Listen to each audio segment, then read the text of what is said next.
modern times, steamship travel has become a most popular source of pleasure, and of all the thrilling experiences of world cruising, none can excel the trip from New York to Chile on the luxurious American liners which carry the stars and stripes to all the interesting ports of call along the way.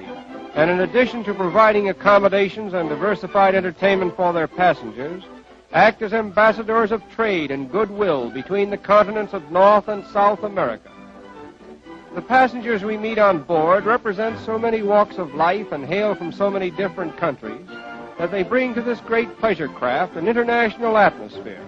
For here we find doctors, lawyers, diplomats, authors, engineers, actresses, and numerous others from every field of human endeavor, all gathered together as one great family, sharing alike the conveniences and the pleasures of one home, representing, as it were, the nearest approach to a practical utopia ever inaugurated in the annals of human experience.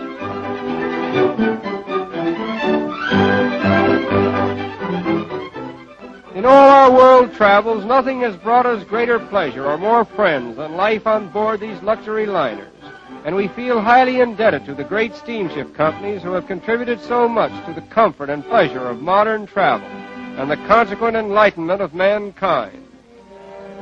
And now our great ship is sailing into the harbor of Valparaiso, chief seaport and gateway to Chile, that enterprising republic which has enthusiastically joined with Colombia, Ecuador, Bolivia, and Peru in attracting the stream of trade and travel to the west coast of South America.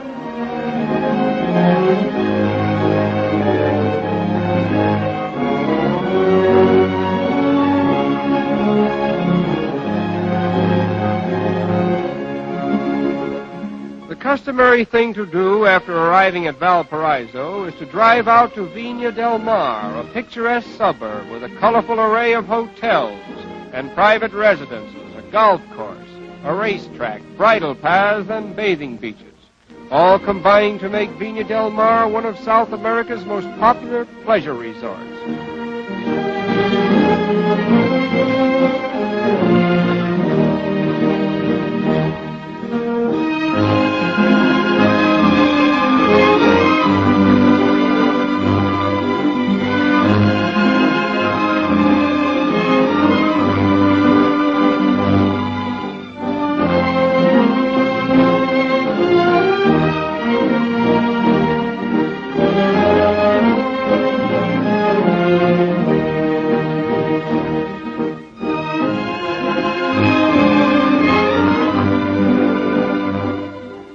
Casino, with its very sophisticated cosmopolitan flair, roulette, and practically every other game of chance may be played.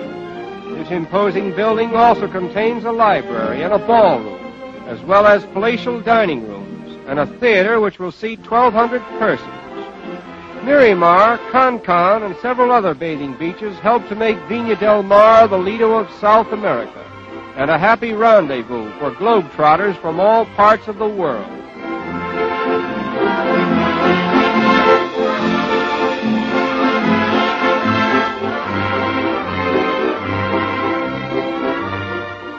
A few hours' rail journey from Valparaiso is Santiago, the capital of Chile and the fourth largest city in South America.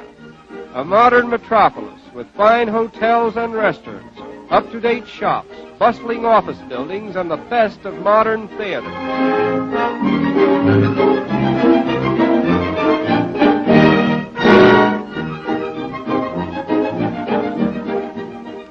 The Union Club is one of the most famous of its kind in South America, and its membership list reads like the who's who of an international institution.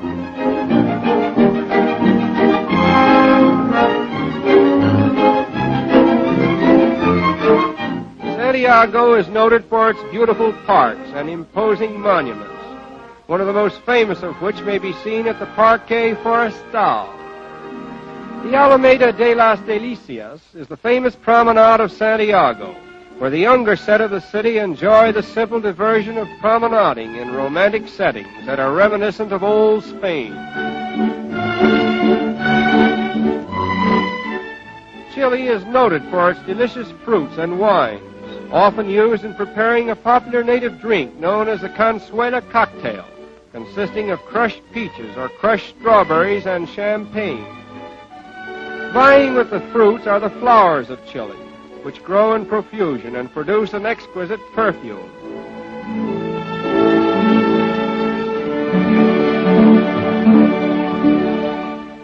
At Santa Nicolasa, we met a little caballero of 6 years, practically born in the saddle and considered to be one of the champion riders of Chile.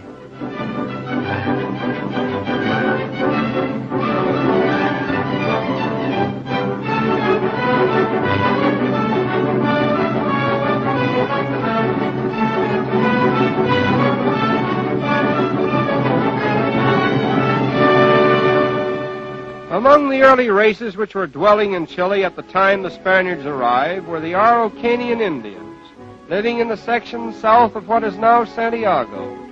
They were an aggressive, warlike people who successfully withstood the attacks of the invaders and held the distinction of being one of the few unconquerable races on the continent. The Araucanians were never brought into subjection by the Incas and were never conquered by the Spaniards.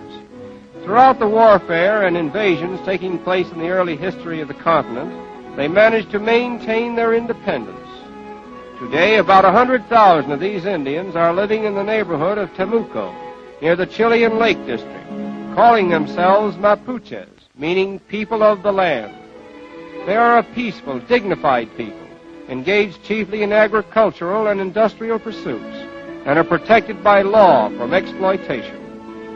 One of the most entrancing regions in all South America is the Chilean Lake District, which extends down the central valley of Chile from Temuco to the chain of southern lakes which stretch eastward into the Argentine.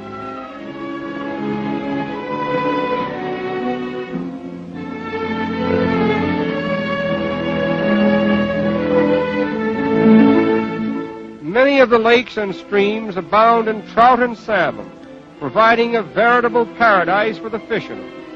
And the mountains offer the thrills of the Alps to the climber, many of them providing all year-round skiing over some of the most exciting runs on the globe.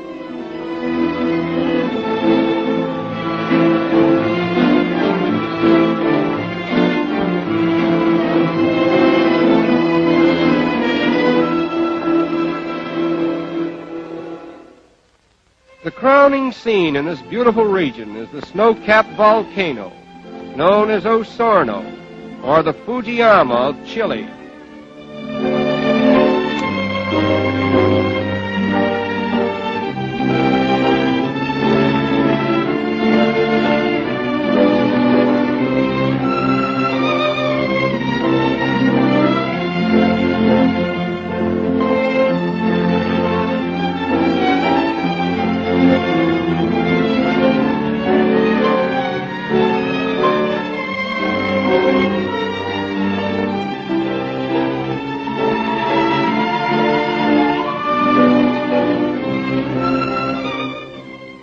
Until comparatively recent times, these beautiful lakes were the guarded domain of the Araucanian Indians. But now, thanks to modern transportation by both sea and air, they are conveniently accessible to all travelers who would visit one of the world's most beautiful scenic attractions. And it is here, in the glorious light of a setting sun, that we most reluctantly conclude our impressions of Chile, the land of charm.